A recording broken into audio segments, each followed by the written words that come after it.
comigo no estúdio hoje Adriana Santiago, Pedro Henrique e João Gabriel. E eu vou pedir para cada um deles se apresentar um pouquinho antes da gente começar o nosso bate-papo de hoje. Bom, meu nome é Adriana Santiago, sou psicóloga e sou mãe da Letícia, né, que tem a síndrome rara de insuficiência adrenal primária. Eu sou Pedro Henrique, tenho 25 anos, tenho síndrome de Ehlers-Danlos e, por conta dela, também uma deficiência auditiva e visual. E também sou diretor de Relações Internacionais do Instituto Baresi, que é uma organização não governamental que representa 234 associações de pacientes com síndromes raras no país. Eu sou o João Gabriel Dayer, sou médico com formação em genética médica e recentemente sou médico geneticista convidado pelo Instituto Baresi para realizar o apoio aos pacientes com síndromes raras no Brasil. João, a gente vai começar com você mesmo. Explica pra gente o que define uma síndrome rara. O conceito de uma síndrome rara, segundo o Ministério da Saúde, são todas as doenças que acometem um indivíduo a cada 2.000 pessoas. E muitas dessas doenças acabam resultando em deficiências, né? Como é o seu caso, né, Pedro? Exatamente. Eu, no caso, tenho síndrome de Ehlers-Danlos, que afeta o colágeno, que é uma substância que está presente praticamente no corpo inteiro. Então, essa síndrome, ela acaba afetando, entre outras partes do corpo, as articulações. Tanto as grandes articulações de pulso, braço, perna, como as menores também, como a do ouvido. E por afetar o ouvido, acaba tendo como consequência a deficiência auditiva por conta da síndrome. Para compensar essa perda auditiva, eu acabo tendo a necessidade de usar aparelho auditivo, porque hoje, por exemplo, eu tenho 70% de perda em ambos os ouvidos. E isso vale não só para a síndrome de Ehlers-Danlos, como outras tantas síndromes raras que tendem a gerar, de acordo com o paciente, alguma deficiência específica. E qual é o caso da Letícia? Como é que foi o diagnóstico dela, Adriana?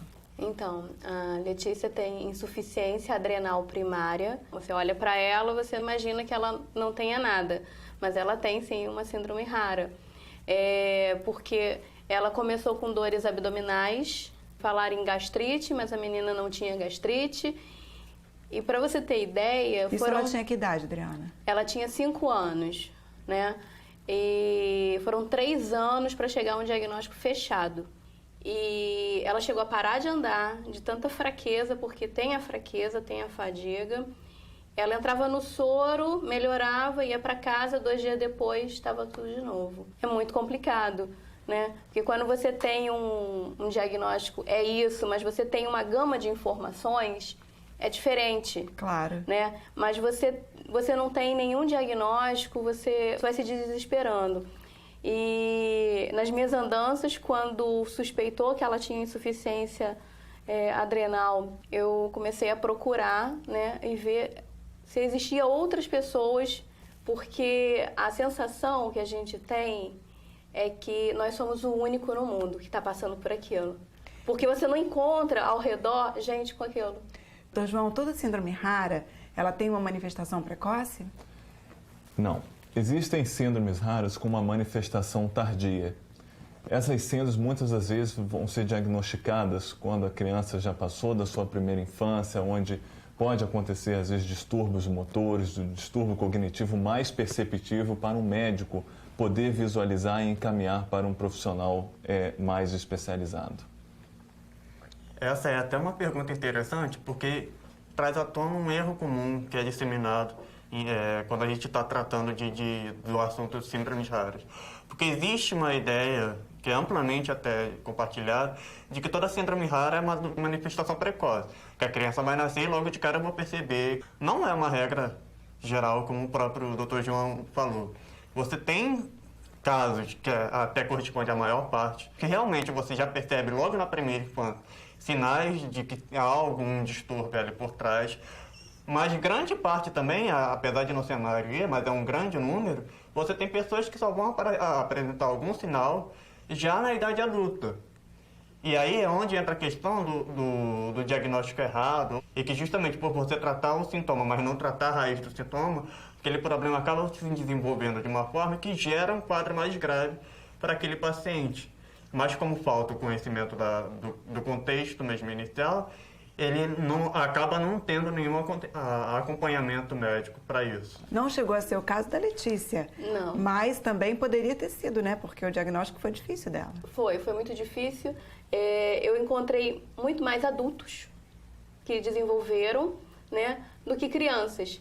Crianças, eu conheço a minha filha e conheço mais um menino em São Paulo. Mas pode ser que esses adultos tenham sofrido bastante até saberem o que eles realmente tinham, né? Sim, com Lembrando que o caminho do diagnóstico é um caminho árduo, um caminho que às vezes demora 5 a 7 anos para ocorrer definitivamente um diagnóstico. certeza. Doutor João, e haveria alguma chance do pediatra, talvez, diagnosticar isso mais cedo? Quais sintomas que o pediatra precisa ficar atento para encaminhar essa pessoa, talvez para um estudo genético, para uma questão assim, para o diagnóstico ser mais cedo? Os sintomas e os sinais são os mais diversos possíveis. Geralmente, desde uma mancha cutânea um pouco mais hiperpigmentada, mais escura, até mesmo atrasos no marco de desenvolvimento. Então, o pediatra ele deve ficar atento às características de desenvolvimento dessa criança, por exemplo, o tamanho do perímetro cefálico. Isso tudo deve ser investigado juntamente com peso, estatura e marcos de desenvolvimento, como o sentar, o caminhar,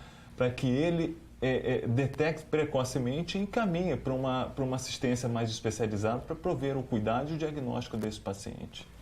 Ultimamente, tem se falado muito na triagem neonatal, que é o teste do pezinho ampliado, onde você consegue diagnosticar uma gama de síndromes raras através de uma única gota de sangue. E já logo ao nascer, né? Logo ao nascer. Que facilitaria. O teste do pezinho ele detecta 4 síndromes raras, mas existe a possibilidade de detectar um número muito maior do que isso.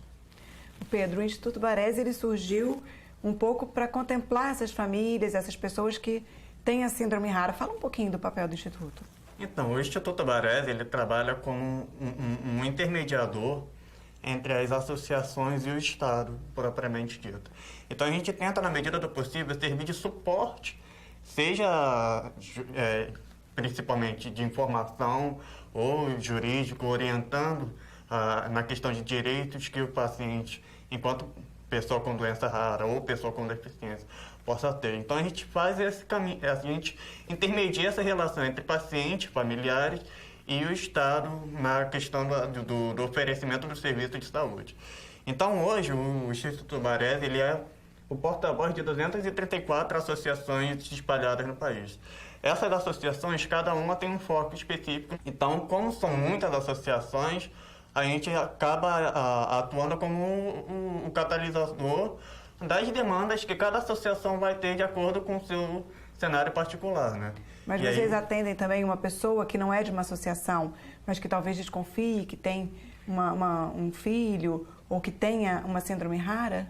Com certeza. Apesar da gente ter a representatividade dessas associações já estabelecidas, a gente também não fecha o nosso atendimento só para esse grupo. Dentro do Instituto Baresi, a gente tem a filosofia de que o melhor tratamento é a informação. Então, a nossa ideia é trabalhar de modo a divulgar para o público em geral informações sobre as síndromes, sobre tratamento, sobre meios de diagnóstico. Então, a gente tenta, na medida do possível, trabalhar melhorando a qualidade de vida da pessoa, encaminhando para médicos, hospitais, na medida do possível, como também a vida particular dele, orientando sobre os direitos que ele possa ter perante a sociedade, sobre mecanismos de melhorar a sua vida dentro de casa, até mesmo a questão de acessibilidade, que é muito importante, uma vez que a gente tem aí o cenário de que muitas dessas síndromes raras também ocasionam algum tipo de deficiência para aquela pessoa. Então, isso é muito importante a gente orientar e trabalhar nessa questão. Lembrando que, na maior parte das vezes, são as associações que levam os pacientes para o cuidado especializado. E são tantas síndromes que todas juntas acabam sendo um número bem grande, né? Lá dentro do Instituto Baresi, a gente tem uma estimativa de casos que foram, de algum modo, diagnosticados de 13 milhões de pessoas aqui no Brasil. Adriana e a filha caminham de mãos dadas em uma calçada. Elas sorriem.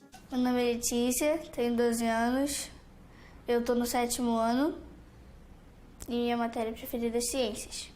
E como é que você lida, no caso da Letícia especificamente, que não tem nada aparente, quando você precisa informar alguém sobre a síndrome dela?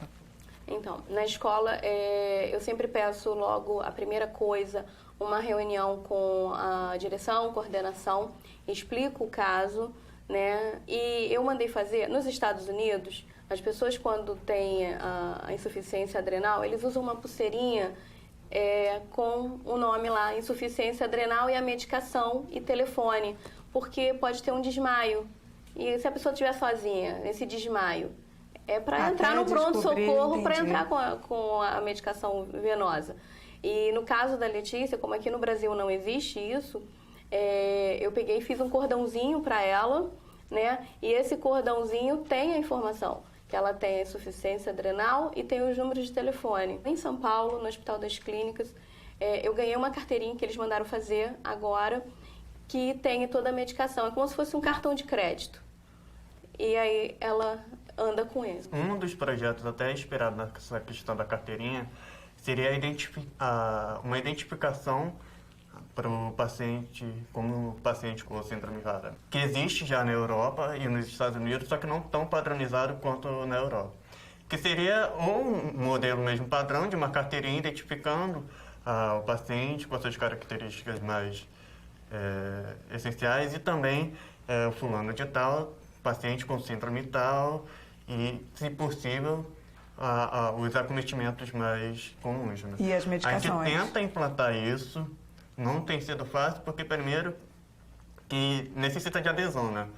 E outra, que isso lida com um problema que é muito importante dentro do universo das síndromes raras, que é a falta de informação. Porque, às vezes, você chegar num hospital, por exemplo, numa emergência, isso eu falo até por experiência própria, você chega, sofreu um acidente, você corre para a emergência e vai lá, se identifica e você fala, olha, eu tenho síndrome tal. Muitas das vezes aquilo ali cria uma barreira invisível no atendimento que faz com que os médicos, justamente por desconhecerem a síndrome que está sendo apresentada, não te atendem. Tem o receio de atender. Por medo de como que eu vou lidar com aquilo, qual o risco que eu, enquanto profissional, corro de, por algum acidente, fazer algo errado com aquele paciente e piorar o quadro clínico dele.